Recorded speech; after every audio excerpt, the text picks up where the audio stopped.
But you're looking at a couple of different pieces of options activity and some of the consumer names.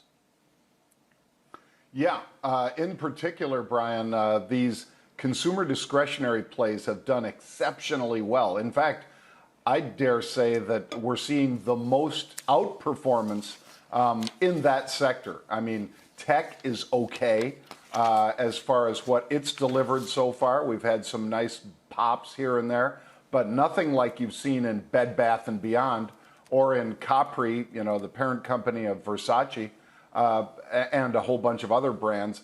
Those stocks have seen double-digit jumps.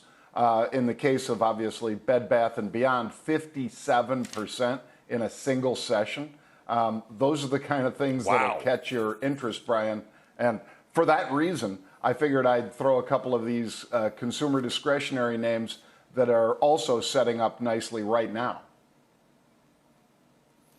Yeah, and it's interesting, too, looking at your notes here. You've got Best Buy, BBY. You got Bed Bath & Beyond, BBBY. Hopefully people aren't just making a ticker mistake. But it does appear, John, that there's a lot of buying in these types of names. I mean, these are retailers that got the you-know-what kicked out of them before. They sometimes can be heavily shorted. Yeah, and obviously people worry all the time, Brian, that do they really have the goods? And by that, I don't mean the leadership team. I mean, you know, do they have what consumers are going to go in and buy in 2 weeks? Yeah. And in the case of Best Buy, our channel checks say they do. They are stacked up. It almost looks like in the old days of a Walmart where there's stuff in the aisles and everything. Best Buy looks like they're really positioned for Black Friday.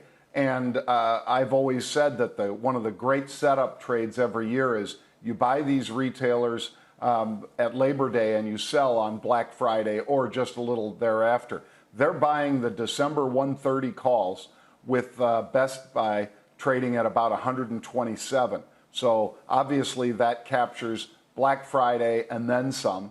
And the other one is Party City, Brian. And I could make all kinds of jokes about that, but man, this one's been off to the races. Party City was $7 or $6.50 stock 2 weeks ago. It's moved up into the mid-8s, and they've been right and right and right. By that I mean they've been buying in here, and then they roll up, and then they sell out those profits and roll up again. They're doing that right now. They're buying the November 9 calls with the stock at about $8.50. Not a tremendous move. You could say if it was an $85 stock, could it see 90? You know, that sort of metric. And in this case, the buys have been extremely large, tens of thousands of, you know, of a stock that basically makes a lot of money around the holidays. You know, whether it's people getting ready for Thanksgiving or obviously just past Halloween, the Party City is set up for that nicely.